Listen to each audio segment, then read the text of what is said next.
இந்த வீடியோவில் வந்துட்டு நம்ம கஸ்டம் பைப் அப்படிங்கிறத பார்க்க போகிறோம். நம்ம ஆல்ரெடி பேசின மாதிரி லாஸ்ட் வீடியோ வந்து இதுதான். ஆங்குலரில் அவங்க கொடுத்துருக்கிற ஓவரால் கான்செப்டில் இந்த வெப்சைட்டில் பொறுத்த வரைக்கும் இதுதான் வந்து லாஸ்ட் வீடியோ. இதில் வந்து பார்த்தீங்கன்னா கிரியேட் அ கஸ்டம் பைப். இது வந்து ஒரு பேசிக்காக தான் இருக்கும். நம்ம வந்து நீங்கள் கஸ்டமைஸ்டாக ஒர்க் பண்ணுறீங்கிற நீட் இருக்குமான்னு எனக்கு தெரியல. பட் நீட் இருந்துச்சு அப்படின்னா இது ஒரு பேசிக் டெம்ப்ளேட்டாக வச்சுக்கோங்க. பட் ஆனால் நீங்கள் இனிமேல் நிறைய ஒர்க் பண்ணி பார்த்தா தான் வந்து நீங்கள் கஸ்டமைஸ்டாக நிறைய க்ரியேட் பண்ண முடியும். ரொம்ப பேசிக்காக தான் இருக்கும். ஒரு ஓப்ஸ் எல்லாம் உங்களுக்கு ஓரளவுக்கு நல்லாவே தெரியுது, பேசிக்ஸில் நீங்கள் ரொம்ப ஸ்ட்ராங்காக இருக்கீங்கன்னா இந்த மாதிரி நீங்கள் கஸ்டமைஸ் பைப்பை வந்து நீங்களே வந்து க்ரியேட் பண்ண முடியும். இது எப்படி நம்ம க்ரியேட் பண்ணுறோம் அப்படின்னா, நம்ம ஆல்ரெடி வந்துட்டு ரூட்டர் பார்த்துருப்போம், கான்ஃபிகர் ஃபைல் க்ரியேட் பண்ணியிருப்போம். நிறைய ஃபைல்ஸ் வந்து நம்ம ஓவராலாக வந்து டிஃப்ரெண்ட் டாபிக்ஸ் நம்ம பார்க்கும்போது சில ஃபைல்ஸ் வந்து நம்ம இண்டிவிஜுவலாக நம்ம க்ரியேட் பண்ணுற மாதிரி இருக்கும். ரூட்டருக்கு ஒரு ஃபைலு, கான்ஃபிக் ஒரு ஃபைலு, காம்பனண்ட்டுக்கு ஒரு ஃபைல் அப்படின்னு சொல்லிட்டு. இதே மாதிரி பைப்புக்கு நம்ம வந்துட்டு தனியாக ஒரு ஃபைல் க்ரியேட் பண்ணுவோம். ஆப்பில் ஃபைலோட நேமு .pipe.ts. ஓகே, டிஎஸ்ங்கிறது காமன் டைப் ஸ்கிரிப்ட்.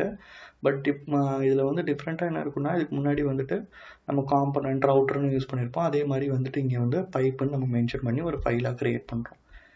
இங்கே வந்து இம்போர்ட் பண்ணணும். என்னென்னா பைப்புங்கிறத இம்போர்ட் பண்ணியிருக்கணும். அண்ட் தென் பைப்போட டிரான்ஸ்ஃபார்ம்னு சொல்லிட்டு அதையும் நம்ம இம்போர்ட் பண்ணியிருக்கோம். இந்த ரெண்டு இதுலேயுமே அது எங்கேருந்து எடுத்துகிட்டு கோர்லேருந்து எடுத்துகிட்டு வருது. அதுக்கப்புறம் நம்ம பைப்புக்கு ஒரு நேம் டிஃபைன் பண்ணுறோம். நம்ம பிகாஸ் வந்து இப்போ நம்ம ஒரு ஃபங்க்ஷன் நம்ம நேம் வச்சு கால் பண்ணுறோம்ல, அதே மாதிரி நம்ம அதுக்கு ஒரு நேம் வந்து டிஃபைன் பண்ணுறோம். அதோட நேம் என்ன? ரிவர்ஸு. ஓகே, இது வந்து ஒரு ரிவர்ஸ் இது நீங்கள் கொடுத்துருக்க இப்போ யூஆர் சாம்பியன் சொல்லிட்டு இதுதான் ஒரு வேர்டாக நம்ம ஒரு சென்டென்ஸாக கொடுக்குறோம் அப்படின்னா, இதில் உள்ளதை வந்துட்டு இப்போ யூங்கிறத ரிவர்ஸில் எடுத்துகிட்டு வரும், ஆருங்கிறது ரிவர்ஸில் எடுத்துகிட்டு வரும், அதே மாதிரி சாம்பியனுங்கிறது ரிவர்ஸில் எடுத்துகிட்டு வரும். அதோட கான்செப்ட் தான் இங்கே கொடுத்துருக்காங்க. பைப்புக்கு ஒரு நேம் டிஃபைன் பண்ணோம். அதுக்கப்புறமேட்டு இது கிளாஸோட நேமு. ரிவர்ஸ் பைப்புங்கிறது நம்ம இந்த கிளாஸோட நேமு. இந்த இதில் வந்துட்டு நம்ம இம்ப்ளிமெண்ட் பண்ணுறோம். இன்னரிட்டன் கான்செப்டில் இம்ப்ளிமெண்ட் பண்ணுறோம். எதை இம்ப்ளிமெண்ட் பண்ணுறோன்னா பைப்போட டிரான்ஸ்ஃபார்ம்னு சொல்லிட்டு இதோட ஒரு ஃபங்க்ஷனாக நம்ம வந்துட்டு இதில் ரிவர்ஸ் பைப்பில் வந்து இம்ப்ளிமெண்ட் பண்ணுறோம். அப்படி இம்ப்ளிமெண்ட் பண்ணும்போது அதுக்குள்ளே எழுதுகிற கிளாஸ் வந்து அதுக்குள்ளே எழுதுகிற ஒரு ஃபங்க்ஷன், இது ஃபங்க்ஷனோட அந்த கிளாஸ்க்குள்ளே ஒரு ஃபங்க்ஷனாக வந்து நின்றோம். ஓகே, அதுக்கப்புறமேட்டு நீங்கள் இந்த நேமை வச்சு நீங்கள் அந்த ஃபங்க்ஷனை கால் பண்ணிக்கலாம். ஓகேங்களா? இதோட சின்டெக்ஸ் வந்து இப்படி தான் இருக்குதும். ட்ரான்ஸ்ஃபார்மு, அதுக்கப்புறம் வேல்யூ வந்து என்ன டைப்புன்னு நீங்கள் இங்கே மென்ஷன் பண்ணுறீங்க. அதுக்கப்புறமேட்டு ட்ரான்ஸ்ஃபார்மோட டைப் என்னங்கிறத இங்கே மென்ஷன் பண்ணுறீங்க. அதுக்கப்புறமேட்டு இது நார்மலான ஒரு கோடிங் தான். ஓஸ் பேஸ் பண்ணி உங்களுக்கு என்ன மாதிரி உங்களுக்கு வந்து ஒரு ஃபங்க்ஷன் வேணுமோ நீங்கள் அந்த வந்து கோடிங்காக டைப் பண்ணுறீங்க. இதில் வந்து லெட் ரிவர்ஸ்ன்னு கொடுத்தாங்க. லெட்டுன்னு ஆல்ரெடி உங்களுக்கு சொல்லியிருப்பேன். வேரியபிள்ஸ்க்கு நம்ம லெட்டுன்னு இங்கே மென்ஷன் பண்ணுறாங்க. ரிவர்ஸு ஸ்ட்ரிங்கில் தான் இது வந்து நம்ம இப்போதைக்கு எம்டியாக கொடுத்துருக்காங்க. ஸ்ட்ரிங்குன்னு டிஃபைன் பண்ணல, எம்டியாக கொடுத்துருக்கு. நம்ம இதை வந்து நம்ம நம்பர்ஸில் இங்கே யூஸ் பண்ணுறாங்க. பிகாஸ் வந்து இதில் வந்து நம்ம ஐ வேல்யூ வச்சு நம்ம கெட் பண்ண போகிறோம். அதோட டோட்டல் கவுண்ட் எடுத்துகிட்டு அதில் வந்துட்டு நம்ம ஃபார் லூப் வச்சு ரிவர்ஸில் எடுப்போம். இது உங்களுக்கு பேசிக்காக நீங்கள் ஊப்ஸ் படிச்சிருந்தீங்கன்னா கண்டிப்பாக இது வந்து உங்களுக்கு தெரிஞ்சிருக்கும். பிகாஸ் வந்து நீங்கள் ஊப்ஸ்னால் பேசிக் இல்லாமல் நம்ம ஆங்குலர் வந்து வர முடியாது. அதனால் ஊப்ஸில் ரொம்ப ஸ்ட்ராங்காக இருக்கணும். கொடுத்துட்டு நம்ம வந்து அதோட ரிட்டர்ன் பண்ணுறோம். இப்போ இந்த நேம் இருக்குல்ல, இந்த நேமை நம்ம எங்கே டிஃபைன் பண்ணுவோன்னா ஆல்ரெடி நம்ம பார்த்த மாதிரி இந்த ப்ராக்கெட்ஸ்குள்ளே வரும்போது வேர்டுங்கிறது இங்கே அந்த ஸ்ட்ரிங் இங்கே மென்ஷன் பண்ணுறீங்க. அதுக்கப்புறமேட்டு அந்த வெர்டிக்கலுக்கு அப்புறமேட்டு இங்கே ரிவர்ஸ்ன்னு மென்ஷன் பண்ணுறீங்க. ஓகே, அப்போ இங்கே ரிவர்ஸ் மென்ஷன் பண்ணணும். இந்த ஃபைல் இருக்குல்ல, இந்த ஃபைலை வந்து நம்ம இங்கே இம்போர்ட் பண்ணியிருக்கணும். அதே மாதிரி இந்த ஃபைலோட ஃபங்க்ஷன் இங்கே இருக்குல்ல, அதோட நேமு, கிளாஸ் நேமு, அதையுமே இங்கே டிஃபைன் பண்ணியிருக்கணும்.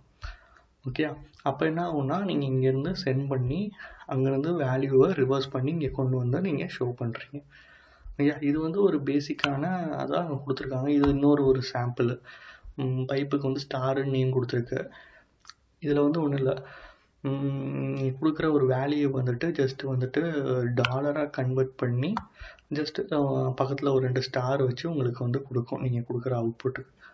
ஓகே, இன்புட்டுக்கு இதுதான் ஒரு அவுட்புட்டாக இங்கே கொண்டு போகும். இது ஒரு பேசிக்கான சாம்பிள்ஸு. மேக்ஸிமம் வந்து யாரும் வந்து பைப்ஸ் வந்து கஸ்டமைஸ்டாக க்ரியேட் பண்ண மாட்டோம். பண்ணால் கூட இந்த மாதிரி தான் சிம்பிளாக தான் இருக்கும். இதுவுமே உங்களுக்கு ஃபங்க்ஷன்ஸாக நீங்கள் கூகுள்லேயே எடுத்துக்கலாம் கண்டிப்பாக. ரொம்ப உங்களுக்கு டீப்பாக இன்னும் போகிறீங்கன்னா நீங்கள் எங்களுக்கு நிறையா ஒர்க் பண்ண மாதிரி தான் இருக்கும். கஸ்டமைஸ்டாக நீங்கள் ஒர்க் பண்ணும்போது நிறைய ஒர்க் பண்ண மாதிரி தான் இருக்கும். அதாவது ரொம்ப தேரிட்டிக்கலான சொல்லலை. தேரிட்டிக்கலாக சொல்ல போனால் நான் ஆல்ரெடி சொன்னது தான். இந்த பைப்புங்கிறது வந்துட்டு இந்த டெக்கரேட்டரு. இது வந்து எதுக்காகனா இந்த கான்ஃபிகர் இந்த ஃபைலோட தான் நம்ம கான்ஃபிகர் பண்ணுறதுக்கு ஒரு நேம்லாம் வைக்கிறது தான் நம்ம யூஸ் பண்ணுறோம். ட்ரான்ஸ்ஃபார்முங்கிறது உங்களோட லாஜிக் என்ன இருக்கோ அதோட ஃபங்க்ஷன் ஒரு லாஜிக் இருக்குல்ல, அதை நீங்கள் அங்கே மென்ஷன் பண்ணீங்க ட்ரான்ஸ்ஃபார்ம். மற்றபடி கான்செப்ட் வந்து இதுதான். நீங்கள் வந்து இதையும் ட்ரை பண்ணி பாருங்கள். இன்னுமே உங்களுக்கு கஸ்டமைஸ்டாக சப்போஸ் நீங்கள் உங்களோட பைப்ஸில் நீங்கள் நினைக்கிற அந்த பைப்ஸ் உங்களுக்கு ஃபங்க்ஷனாலிட்டி கிடைக்கல, இன்பில்ட்டாக இருக்கிறது கிடைக்கலன்னா அதை வந்து உங்களோட இதில் க்ரியேட் பண்ணி பாருங்கள். சப்போஸ் உங்களுக்கு ஏதாச்சும் அந்த மாதிரி கஸ்டமைஸ்டாக க்ரியேட் பண்ணுறதா டவுட் இருந்துச்சுன்னா நீங்கள் என்ன மாதிரி வந்து கஸ்டமைஸ்டாக க்ரியேட் பண்ண ட்ரை பண்ணுறீங்களோ அதை கமெண்டில் மென்ஷன் பண்ணுங்கள். நான் வேணால் அது ஒரு வீடியோவாக நான் ட்ரை பண்ணி ஷோ பண்ணுறேன். ஓகேங்களா? ஆங்குலரை பொறுத்த வரைக்கும் அவங்க கொடுத்துருக்க வெப்சைட்டை பொறுத்தவரைக்கும் நம்ம எல்லாமே பார்த்துட்டோம். கண்டிப்பாக இது வந்து இதை வச்சு நீங்கள் எல்லா வீடியோவும் பார்த்துருந்தீங்கன்னா இதுக்கப்புறம் உங்களுக்கு நிறைய டவுட்ஸ் வரும். ஓகே, டவுட்ஸே இல்லாமல் இருக்காது. இதுக்கப்புறம் தான் நிறைய டவுட்ஸ் வரும். நீங்கள் ஒரு ப்ராஜெக்டாக நீங்கள் ஒரு பேசிக்காக ஒர்க் பண்ணி பாருங்கள். எக்ஸாம்பிள் ஒரு லாகின் பேஜ்லேருந்து இன்னொரு பேஜுக்கு நம்ம ஹோம் பேஜுக்கு போகிறோம். ஓகே, அப்போது வந்துட்டு நீங்கள் ஒரு யூசர் நேம் பாஸ்வேர்டு கொடுத்து சப்மிட் கொடுக்கும்போது அது இன்னொரு பேஜுக்கு கால் ஆகுது. இந்த ஒரு பேசிக்காக வச்சுட்டு அதுக்கப்புறம் இந்த ஹோம் பேஜில் வந்துட்டு ஜஸ்ட் வந்துட்டு ஒரு யூசர் நேமை ஷோ பண்ணுங்கள். அதுக்கப்புறம் ஒரு பக்கத்தில் ஒரு டேட் ஷோ பண்ணுங்கள்.